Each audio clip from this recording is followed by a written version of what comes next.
Okay, this interesting thing about belief. Belief is going to be your key. Whatever you believe is what's happening. So, 1956. I got to tell you this story. This one just freaks me out every time I hear it. This doctor, Dr. Wright, has a patient, Mr. Kraft. He is dying of lymphosarcoma. Any guys know what lymphatic disease is, like non-Hodgkin's lymphoma? That's one of them, and that's a nasty disease. So this guy's doing really, really terrible. He's got milky fluid in his lungs. It has to be removed daily for him not to drown in his own fluids. Because lymphatics are where? In your nose or in your armpits? What do you guys think? Armpits. Are they in your groin? Okay, so this is what this man has. He has oranges this big in his neck, in his groin, under his armpits, because those are the lymph glands that are sick and dying. So he's an avid reader, and he reads about Kribiosin, and he goes, I want that. Goes to see his oncologist on a Friday. He says, I want that drug. That one's gonna work. Anti-lymphoma drug, cancer drug, I want it, let's go. Doctor goes, you can't have it. I'm sorry. It's a research study, which means you can't have it because you have to live 3 months. He goes, what? You have to live 3 months so we can follow it. That's the only way you can get the drug. He goes, that ain't happening. I want the freaking drug. Now let's go. I don't give a shit. I'm going to be dead in about an hour. So he goes, assistant nurse, just give it to him. He'll be dead by the weekend. It's Friday afternoon, by the way. So he can't get out of bed. He's got this shit oozing from him. His lungs are filling up with fluid. He's going to die. Everybody knows he's going to be dead. So he gives him the Kribiosin, injects it into his body, and that's Friday. Monday, the doctor comes in, does rounds, expects to see that he's died, and he's walking around, and he's having fun with all the other patients. And when he looked at it, he goes, the tumors looked like they melted like they were, what did he call it? Like snowballs on a hot stove. They were melting away to nothing. 2 months later, cancer-free. Yippee-ki-yay-yay. And what does he say, Terry? Kribiosin, the greatest drug in the history of mankind, until something happens. Study comes out and says Kribiosin may not be doing that good for people. Wham! 2 days later, it all comes back. The doctor goes, holy shit, he's going to die for sure now. He goes, listen, don't freak. That stuff that you got, that they took off the market, that was crap. It was going from all these different states across lines. It got old. It wasn't a good stuff. I got the best stuff. I got the good stuff, you know. I got it. Don't you worry. I got the good shit. So what does he do? Injects him. What does he inject him with this time? Saline. Water. Water. Salt water. We got it. This is going to do it. What happens? 2 days later, he leaves the hospital. I got new Kribiosin. It works unbelievable. He goes back in for more shots of water. You know, hey, man, we're getting wasted on water. Keeps going. And then what happens? 6 months later, everything's great. But this guy still reads. And what does he read? He reads that Kribiosin has now been removed by the market by the Journal of the American Medical Association, who is reporting on it. 2 days, he's dead. 2 days. His whole body responded to the way he felt. And it was all under stress, wasn't it? It was under stress. Telomeres are dying, cortisol goes high, his body's oxidizing and falling apart until he has a freaking reason to live and something to get him there. Until they told him it doesn't work anymore. Oh. Well, of course, you can't say that you should put everybody on this. But let me ask you, do you feel like changing your attitude about life in order to live longer? How much does it cost, Terry? Nothing. And this is all scientific research. You go, I didn't know that the way I think controls my health. When you stress and worry, which you're going to, try not to even go there. Just leave it the hell alone. Why fight with your guy or your girl when you don't even need to fight? Did you two get married so you could, be on the debate team together? That's what it seems like some days. It's back and forth. So what the hell's going on here? You're on the freaking debate team. You should know better by now. She's way smarter than you. Just say yes and give her everything she wants. And then you get to go out once in a while and play golf, and she doesn't bother you. It's a simple game, isn't it? Of stress control. There's a guy in California, in southern Texas. His name is Roger Mosley. He calls the AMA and says, listen, I do the greatest knee surgeries anywhere. I am the man. Nobody can do it like me. So I'm asking permission to do sham surgeries on some people. They're like, what? We got about 150 people. They all have knee issues. And I'm going to do surgery on 75 of them. And the other 75, I'm not going to actually do surgery on them. But I'm going to anesthetize them and poke holes in their knee so they think they were having surgical intervention. When it was over, there was the exact same success rate. And it showed that he is the man because the success rate was better than everybody. But it's the same thing. And who had less pain, by the way? The ones who didn't have to have surgery. 2 years later, one of the guys comes back to see the doctor. He's a Green Beret. And he says, greatest surgery I've ever had. I work like a champ. Thank you very much, doctor. No problem. You're welcome. Didn't even do surgery. Half of them didn't do surgery. How do they do? Fantastic. Does that mean you shouldn't do surgery? No. But what it does mean is that when you call upon the mind and the brain to get involved with what's going on, it starts changing everything. And you go, holy shit. Now, if it doesn't happen to you, you go, well, see, it didn't work. Listen, I'm not telling you everything's going to work. I'm telling you what the science tells us and how the damn thing happens. Syrup of ipecac.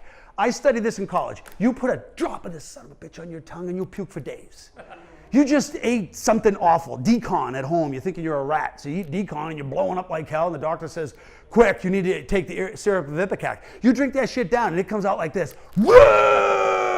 Like you've never seen before. You thought Linda Blair was good. This is way better than her. So this one individual case, she has an irritable bowel with involuntary contractions of the gut, which causes massive pain, nausea, and vomiting. What do they give her? Syrup of ipecac, and they tell her it's the greatest damn drug for nausea that she will ever take. The minute she takes it, it stops. They run the tests, the gut's working normal. Syrup of ipecac, are you shitting me? When I was in grad school, they're like, hey, try this. I go, I'm not touching that, man. It was like heroin when I was really partying. There's some things I'll do, but I'm not touching that sucker. And we never wanted to go near it. And I'm like, are you kidding me? That the mind can overcome pretty much anything? And let's face it, did you guys ever, there was a show that Katie Segal was in, and her, John Ritter was the father. Do you know that girl, Kaylee Cuoco? And she was in it with another gal. They were the daughters. Yeah, that's what it was. So here's John Ritter saying, you screwed up the dinner again. How many times do I have to tell you, honey, you're not good like my mom. My mom knew exactly what to do. She would cut off the top edge of the roast. That allowed the juices to flow. And for this thing to cook with such great fall off the bone mentality, that's what we want. And she's like, keep going, okay. And then she goes like this. Opens up the drawer in the kitchen, pulls out the freaking pan and says, this look familiar? He goes, yeah, that's Mama's pan. Mama makes great roast.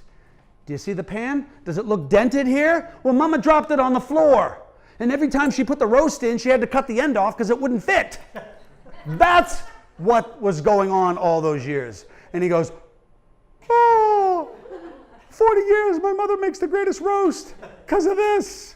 Come on, man, be careful what you want to believe, because if you believe the wrong things, you'll trash your body and cause major damage. So what is it that we can do? Oh, by the way, here's a great one for you. I just want to throw it in for the hell of it. Multiple personality disorder. Hopefully you don't have any, but if you have 5 of them, right? One of them is named John. There's Tim and John and Mike and everybody else in there. So he likes orange juice. This is a true study. He likes orange juice, and he begins to drink the orange juice, and he's talking to his psychiatrist. They're having a grand old time. But then John becomes Andy. Andy's allergic to orange juice. And so are the other 4 personalities. So when he drinks the orange juice, he's fine. Until he switches his personality, then he goes into anaphylactic shock, shuts down his lungs. He gets macules and papules all over his entire body and begins to fall apart. And then as soon as he comes out of it, even though he's in the anaphylactic reaction and he becomes John, guess what? It stopped. There's 5 different people living in there, and the orientation of the brain is completely different for all of them. And the brain is running the whole show. How many times does someone say, let's just take a look at your brain? No, unless they think it's cancer or a tumor, right? They don't actually look at the brain and say, how does the damn thing work? And you know how it works based on the way mom and dad told you how it works. And if you're 60, 70 years old, I can guarantee you're still acting like a child. You still get that same attitude that you learned at home years ago. Sorry, Rick, you do too. So do I. I'm full of shit sometimes. Where'd I learn it? Mom and dad. Mom and dad. And I got a brother over there learned the same shit, didn't you? We learned it together, my brother Rick. All right, so what the heck can we do? How do we make this better? Does this make sense? Whose motto is this? I wish it were mine. It's Apple. Apple, think different. Stop thinking like everybody else. Don't think like everybody else. Doesn't it suck what's going on in Washington today? You're like, really? They didn't cut the grass? No, didn't you understand? No, I don't care. I don't really care. I don't need to know what's going on anywhere, because that's not going to affect you today, is it? Is it going to change your life if you knew something about Washington today? Maybe you, if you're running for a delegate, or you are a delegate, but not you, because it's not your thing. So why would you want to turn the TV on and get your ass kicked? How many of you guys watch the news? Be honest. I do, but it's depressing. Okay, it's depressing. So now your stress hormone goes up. and now your heart rate goes up, you constrict the vessels, and you're 45 years old, you're on a ton of drugs and medication, your doctor's got you on cholesterol-lowering pills, got you now convinced that you're dying of a cholesterol plug in your heart, which weakens all your muscles, makes your little buddy drop, it doesn't work anymore, you're confused and completely disoriented, and that's what happens to people who are on those drugs. And if you're a woman and you're on that drug, what do you get? Diabetes. And if you get diabetes, 46% chance of developing diabetes if you're a woman on that drug. That drug does not save a woman's life. It never has. It never will. I don't know why, but that's what the research tells us. But they give it to you because they can market it to you and you can take it. And then what you're doing, instead of taking care of yourself, you're letting pharmacology take care of you because it's easier. Who wants to go out and work out when they can just simply take a pill for blood pressure? But what happens if you work out? Don't you feel better? Your whole self-esteem improves? And you start doing more things that are proactive because you look good? You're like, damn. Listen, has this not been you at some point? You go on this bingy diet, you're gonna kick it. You get your meals all planned out, you're eating perfect, everything's great. 4.5 hours later after starting, you're like, oh wait, hold on. Right? It's been 4 lousy freaking hours. But by the way, you are convinced that you look slimmer. And what's so wrong with that? Nothing. Because now you're telling yourself, God dang it, I'm gorgeous. Look at me, I'm freaking amazing. And look at the way I'm loose. Look at me, I'm back at it again, right? Now you come home and your husband's like, what's up? You're like, what's going on? Hey, I feel sexy because I've been working out for 2 hours over the last 30 years. But what happens if you keep doing it? Then you get more and more emotionally driven by the release of oxytocin because you're connecting with people, because you like yourself where you didn't like yourself before. How come? Because your self-esteem sucked, because you were stressed out watching the damn news. So stop. Do not let them turn you into a consumer of what's on television. Just stop. Now, if you have an interest in something, why can't you go read about it? Just read the headline. Remember that if you died at Sandy Hook or something, they're like, what did it feel to watch your grandson take a bullet in the head? Was it rough? What the frick just happened? These people are nuts. Were you scared when you heard the bullets? To a 10-year-old. No, I wasn't scared. It was fireworks. Who the hell asked these questions? And why do they do that? We took sensationalism and we injected it where it used to be journalism. And then it goes to you, the consumer, and you're overwhelmed. How many of you guys are on social media? Show of hands. Okay, that's not wrong, so don't get me wrong. Humans are social integrated creatures. But if you're on for too much time, tell me if you don't get a little nauseous in your stomach. I mean, I'm serious. Don't you just get a little nauseous once in a while and then you tell yourself, oh, I need to back off from this for a bit. I need to just not do this too much. And then when that happens, you go out and you play around at golf with a bunch of buddies. You have a great time. You come home and tell your wife. You text her a few times to make sure she's okay. And then she's, I love you so much. I'm on the 19th hole. I can't wait to see you. And it's like, yay, let's go home and watch CNN. Oh my God, there is your killer. You don't want to be there. So ask yourself this simple question out of everything that happens. What else could this mean? That was the greatest question that I ever found of my own. What else could this mean? Could it mean that they called the wrong guy because you never cheated on $20,000? If you never cheated and you did the best job possible, then why should you be stressed out? What does it mean? I don't know. By the way, I was that guy. I was that guy. I went into Boston. I worked for a doctor's office. I worked for him for 8 months. He elevated me quickly because I had a great skill set that the other doctors didn't have. And guess what happened? The feds came in, shut it down. And they came after me for 3.5 years. The FBI, the Federal Fraud Bureau. I spent every week for 3.5 years, 1 day a week in Boston, in front of the giant 1,000-watt bulb. Who did it? I was like, holy shit. And then when it finally was over 3.5 years later, the IRS called. You know what they said when they walked in? So I understand the doctor lives in a multi-million-dollar home and drives a very expensive Lexus. How does that happen?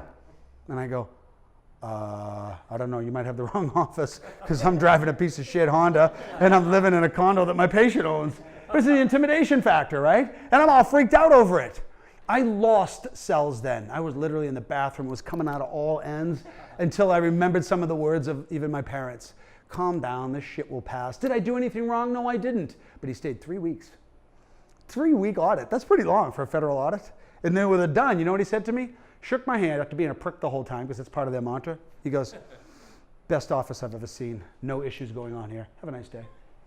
And after all he put me through, I aged significantly. Everybody that saw me says, what's going on? I'm going through something. And when I go through something, what am I doing? I'm actually killing cells. I'm damaging my DNA.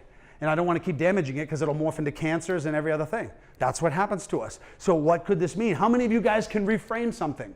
You could, right? You have children. How old are your kids? 32, 27, 23. Do any of them live at home? No. Do your kids live at home? 2 live at home. And of course, your son lives with you? No, you live on your own? Okay. Move back home. Save yourself some money. Only because you came in together. I assumed you might have come in. Okay, so that's cool. So your daughters, twin boy and a girl. So they go out, and it's 11:30 at night. Are you stressing? How many times have they been arrested or hurt or something's happened? Not because of going out. It was like Something else. Yep. But they were safe when they go out, mostly. So what we do as parents is we pace.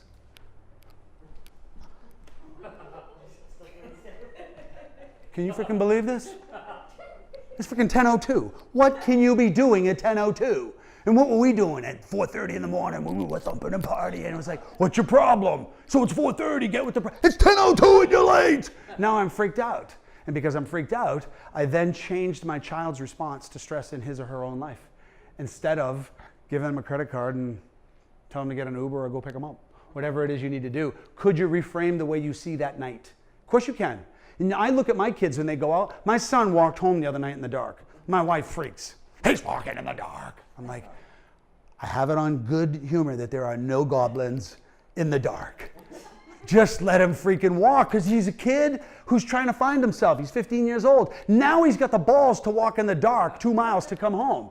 And listen, didn't you walk up 9,000 flights of stairs 7 miles long just to get to class? I mean, you know those bullshit stories, right? So why don't I just, right, no cell phone, forget that. Why not just let him do it? Reframe it. I can't. I'd lose myself if he got abducted. Okay, that's the choice that you have to make. But for me, I live in safe little Hudson. He walked home. I'm good with that. My wife just sent me a text message before you guys showed up. And she said, he walked home from practice. I'm like, good, he needs the exercise. She goes, what do you think of that? I go, nothing. I think he needs to just continue to be himself and find his own world. So if I could stop trying to, talk sense into him. What do you do when you walk? Oh my God, I'm scaring the shit out of him. And now he develops a stress response to everything in his life, which causes his arteries to constrict, which causes his DNA to become a problem. Unfortunately, it screws up every facet of his physiology, and then he starts at the medical office taking pills and pharmacology for something he could have fixed by giving the kid some chance to grow up, for crying out loud. What did I have to do?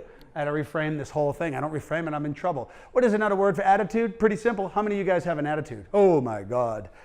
Let's not go there. Everybody's got an attitude of some sort. But the attitude that I'm referring to is how you want to see things.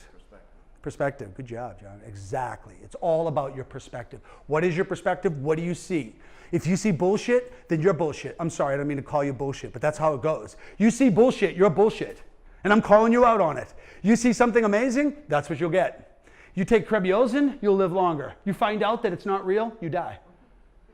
And how do we know it wasn't the Krebiozin for that guy? Maybe it was. It didn't work in everybody else. By the way, what's in average blood pressure? 120 over 80. Did you know their AMA is changing it to 110 over 70? Why the hell would they do that? Oh, yes, right? Now, there's a reframe, because if you think you're going to get your blood pressure to 110 over 70, you need to be a genetic morph. Because you know who they take those blood pressures on? 12-year-olds. And they go, oh, the average blood pressure is 120 over 80 in 12-year-olds. How about 50-year-old people who are not on any pills or meds? Well, our blood pressures are more elevated. And why would our blood pressure be higher? It needs to be higher. It needs to get more blood to our brain. We need a higher pressure when we're older. Hello? But nope, you're going to be what? You're going to be taught something else to get your money. And how many of you are putting money into a medical system that's not giving you back what you expected? Most of us, right? Remember, we don't live in a healthcare system. We live in a disease management system. What a bummer. By the way, is that the cutest picture? That little guy is smiling. And let me tell you, this is what you can do now. By the way, I created a cheat sheet for you guys for later, so you can take it home and look at the cheat sheet, things that you could do. Now, if I said to you, how do you lower stress? You're going to say things like, well, I'm going to get 7 hours of sleep. I'm going to drink half my weight in my water. I'm going to drink half of my body weight in fluid ounces of water. I'm going to eat a really good Mediterranean-based diet and blah, blah, blah, blah, and daily exercise. What person in the United States of America does not know that anyway? Give me a break. I've got to sit here and tell you how to eat and how many times. No, what you need to know is that the way you think controls the whole damn thing. You've got to change the way you think. Now, smiling. How many times a day does this room smile? Each individual, on average. I'm going to give you some numbers. You tell me. Okay. 0. Well, we got a little more to deal with right there. So it's this, that, what the hell was my question? No, so a child will smile. He said 30. Cool. In a daytime, the average adult will smile less than 20 times. A child will smile, on average, more than 400 times. What? 400 times. Now, Ricky, check this out. Inside there's a cerebrum and a brain. And when he smiles, the facial muscles are connected to the emotional brain. The minute you start smiling, your mood changes. Want to change your stress? Start smiling. Even if it's a bullshit smile at first, you know? Oh, that dress looks really good on you. Whatever. But it's infectious. And you know who smiled more than anybody here? These two. And I notice it. And now, guess what? If I were to take I love all you guys, but if I was to take two people out and have a little bit of fun, it'd be these two. Because I'm cognizant of who smiles. Because when she smiles, she has the most infectious smile of most of my patients. And by the way, I've told you this about you, have I not? That you smile and your smile warms me up. It does that because your smile then drives my brain. Interesting study out of Paris, France.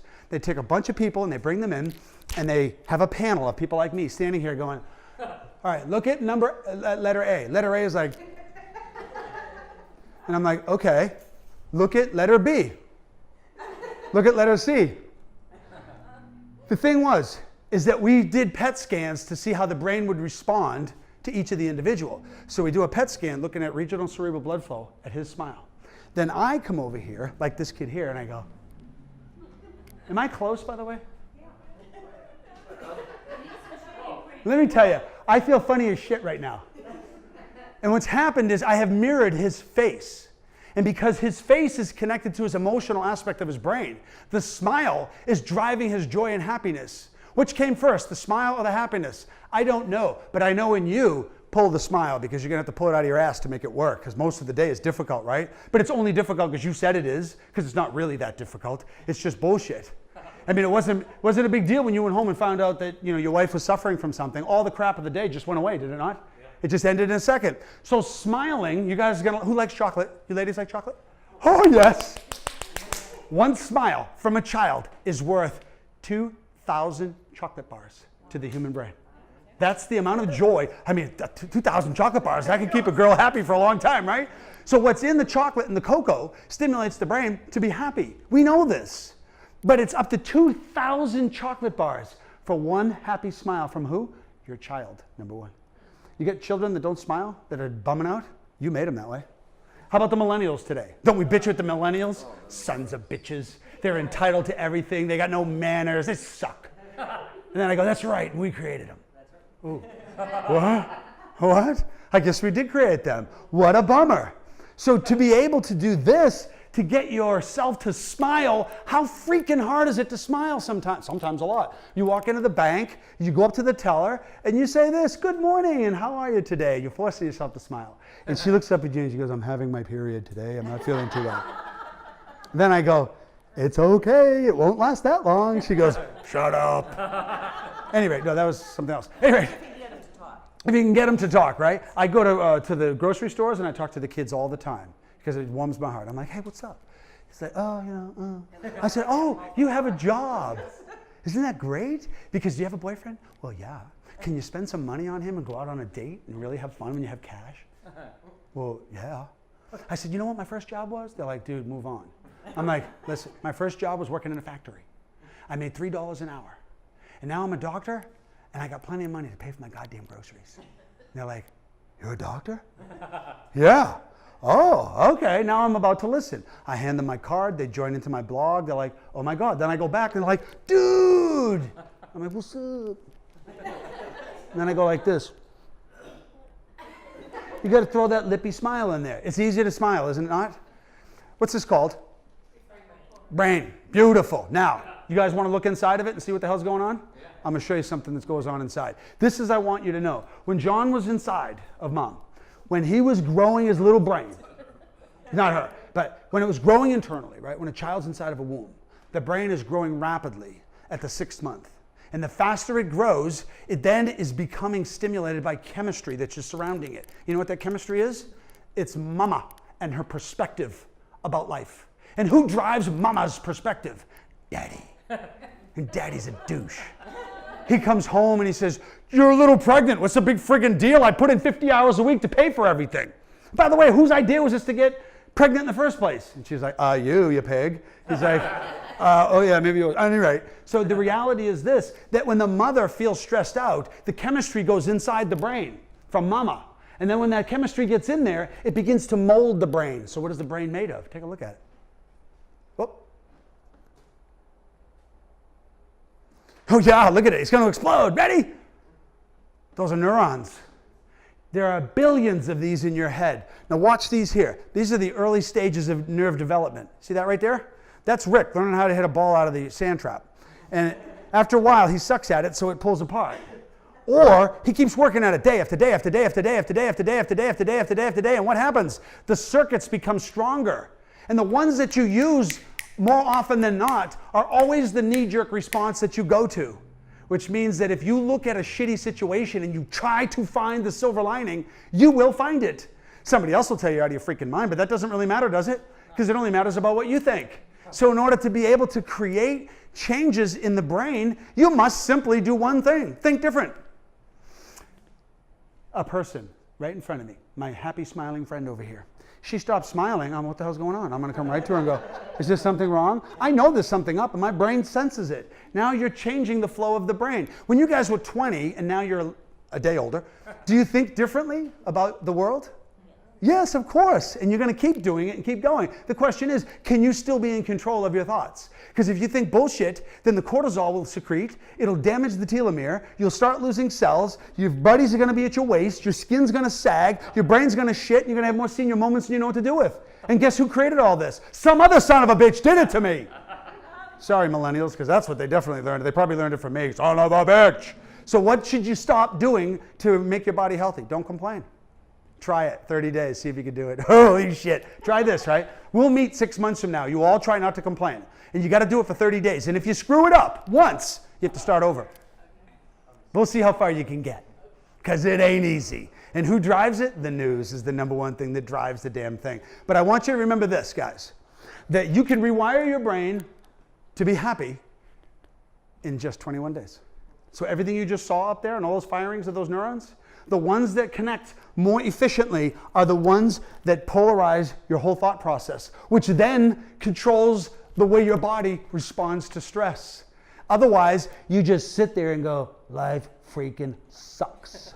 There's an ugly looking human in Washington, and there's a whole bunch of other losers that are with him, and it sucks because we're all going to die of thermonuclear war in about 4 hours. What? I didn't say anything about politics. I just talk about Washington, the state of. Nothing out there but, Johnny Appleseeds.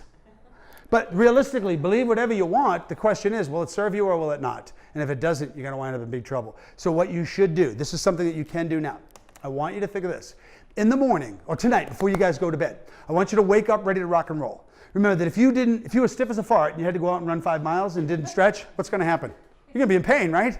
Now you get on the foam roller, you get a little worked up, you get a hot tub, I don't care what you do, and you're like, okay. Remember these days in the 1970s? Okay, let's go. And that was it. That's pretty much all we did, right?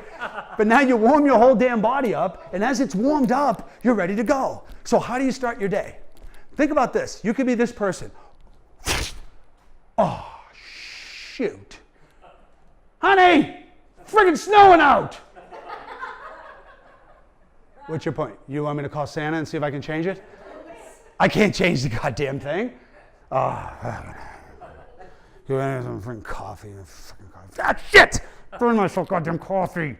Damn it! Why did you make it so hot? She's like, what the hell is into you? And what's happened is that individual has become a reflection of the circumstance. And you are never to be the reflection of the circumstance. I wake up, right? I put my feet on the floor. I do a couple of these because I'm a guy. I work my way over and I go, yippee-ki-yay! Today I'm going to inspire people, adjust people, I'm going to have a ball and hit the gym. Oh, is it snowing? Who gives a shit? My kids love the snow, we'll go play in it. It's raining? Oh, I need rain for my garden. Oh, it's windy as hell? Cool. Then they'll blow the leaves off my front lawn. That's bullshit. How can you think that way? Because I don't want to die like you. How's that? I want to survive. To do it, you just have to change the way you think and the way you see things. Last thing at least. Here it is. Ready? This is words of wisdom from one of the smartest humans in the history of the world. My beautiful daughter. And by the way, children are born with a PhD in emotion. They know everything. Your breath stinks. I don't like her. She's always mean to me.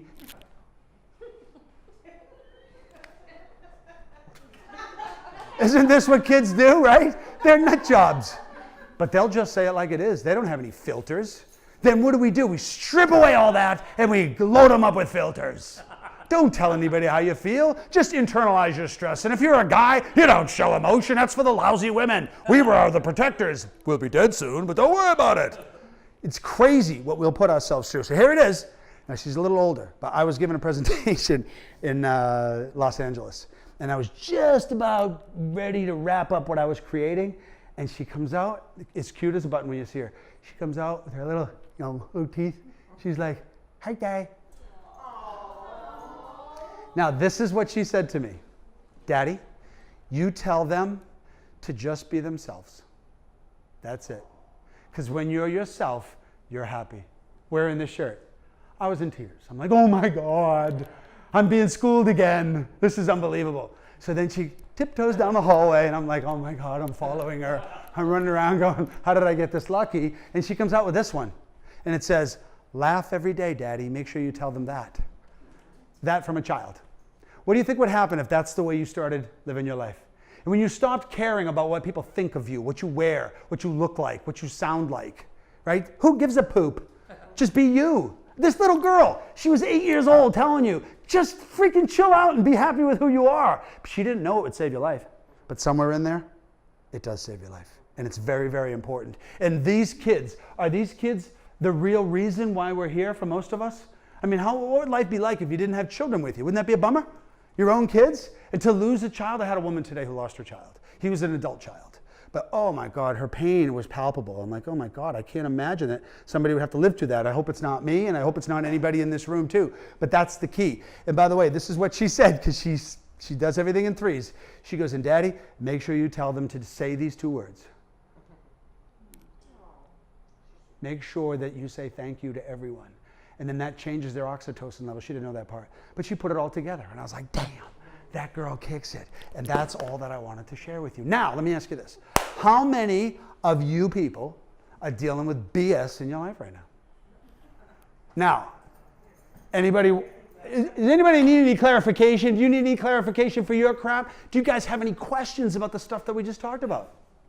Let me give you a synopsis. Don't get stressed. So don't make shit up in your head that's nasty. Stop doing that. Paint the picture exactly the way you want to see it, regardless of the way somebody else is telling you to see it. Because if I'm not mistaken, most of us have had a finger in our chest at some point telling us how to think, how to feel, and how to react to the world. And that's total bullshit. That's stealing your life away. So try not to make the stress. But in the moments then you have to, because you are human and it is a good response, remember that the stress response is there for you to save your life in times of need. That's all it's there for. That's why we have it. But if you are thinking that the stress is kicking your ass, then it actually is. It's damaging the telomeres, it's causing the death of structures, and your oxytocin levels do not secrete. So you have this thing called a badass attitude, and no one likes being around you, but your brain is now wired this way, and you go, I just can't seem to change it. You're not trying, and you don't understand what you're doing. You don't realize that you're creating your own damn problem. So it's not that difficult to wake up tomorrow morning, write down 3 things. I got a wife and 2 kids. Well, that'll be easy, right? Before I get out of the bed, I think of my wife, and I can't tell you that part. So I think of my kids when they were born and how much I love them, and that they're in their rooms right now. So I get up and I go in and I give them a kiss. My daughter and my son, I kiss my son. What are you doing? I'm kissing you. Okay, you know how kids are. All right, Dad, right? There's my morning. It starts off. Terry, you've been my patient for a while. Have you ever seen me have a bad day in here? No, because what I do in life, what makes me go, what makes me feel happy, is to contribute, and that's what I'm doing now. I want to share with you. I didn't ask you for any money, right? No. I haven't solicited you for a damn thing. No, yeah, it's coming. I'm definitely going to get you. I'm not here to solicit. I'm here to share a story about things that I've been witnessing for 30 years, and I don't want to see you go through it. I want to see you be happier. And I have to say that if I see this woman over here, she's come a tremendously long way in a short period of time, and I've been able to witness it. And I think it's phenomenal. And when she improves the quality of her thought, she improves the quality of her body, and then that improves the quality of her relationships. She brings a few friends along, and what kind of oxytocin is going to cook with all you guys today? A bunch. You're going to leave going, he's a nut job, but hey, all right, we'll deal. Ask her how many times she's ever seen my father. How many? 0? And there you go. How old is your pop? Oh, he's deceased now. He's passed. My father's passed as well, but my father was an amazing man, but he was stressed out his whole life, wasn't he, Rick? He lived a stressful lifestyle. He was a victim of too many children. He had 7 boys and a girl. So how the hell can you raise 8 kids and still maintain your mind? And the wife, my mom, she had to stay home and raise us, right? Dad had to go put in 16 hours days of work. And then, of course, when he came in, Rick, remember the days? Shh, your father's sleeping. Shut up. And my mother's the sweetest little piece of candy you've ever seen. Everybody loves Graham. She's 90. But Rick, remember when menopause hit? She was like, what did I said that your father is sleeping. One more word from you and I will crucify you. That's what I learned when I was a kid. I was going to get crucified. I don't know what the hell crucified was. I looked it up. I go, ah! What the hell is that? That's my mother, raising children in the 60s, clueless. She pumped out 6 boys in 6 years. 6 boys in 6 years. And then she had a girl 2 years later. And 3 years after that, she was like, oops, that's me. And then I showed up. I showed up as a big whoops. I'm like, okay, whatever. But in reality, my dad used to vomit in the mornings before he would go off to work because his cortisol levels were so high and he kept damaging his system that he would vomit because he couldn't decide how he was ever going to make it through another day and take care of all these kids and make it work. And you know what he did in the end? He made it work. But he died. A nasty, suck-ass death for 15 years of bullshit. He lost all his telomeres. They went down the tubes and he went with them. And he didn't know any better because nobody knows research. They don't get it. Change your attitude, change the way you see things, and wait till you see what comes out of the woodwork. People are going to go, what's up? I kind of like hanging out with him. How come? Because he fixes my neck, of course. No, but because of the fact that you have found yourself amongst people that calm your soul. Don't you guys know people that calms your soul? I mean, look at Angelina. Didn't she look like she was just the cutest little thing? Because she is. But I'm biased. But in that moment, when she's calm and she's relaxed, I want to munch her. Just want to be around her. And what happens to my levels of oxytocin? They go up. Now how do I feel? I walk down the hallway. There's my wife. And I walk around like this. Hi, honey. She's like, And then I do the unthinkable. I leave and I go sit in the dining room and I look at her like a cat would across the hall. Not really sure if I should go back in there or not. Look around and I start doing this and then I hear her go, I go, okay. Then I call my daughter. Hey, come here. What do I do? She goes, she's being rude. Just stay out of her way and bring her some ice cream. Ice cream. Shit. How could I be that smart and be so stupid in one thing? I go over, I make an ice cream cone, I make it all pretty, I put some heroin on it, and then I better get some syrup of Ipecac. What? It's about being happy and joyful, and it's not that difficult. So, now, one of the things I wanted you to know is that anytime you come in for anything that I do, there'll be many things that I lecture to all over the world, all over the U.S., but I want to bring them here for you guys, just to learn something more and take what this means and attach it to your relationships, attach it to your physical workouts, attach it to your future finances, and then you'll realize that you need to be calm. What do they say? I was in the Feast of St. Anthony the other day in Boston. It says, I'm Italian, I can't keep calm. One of those keep calm and relax t-shirts that came out. I'm like, hey, good shirt. He's like, yeah. So the reality is this, is that when you learn something new, go home and apply it.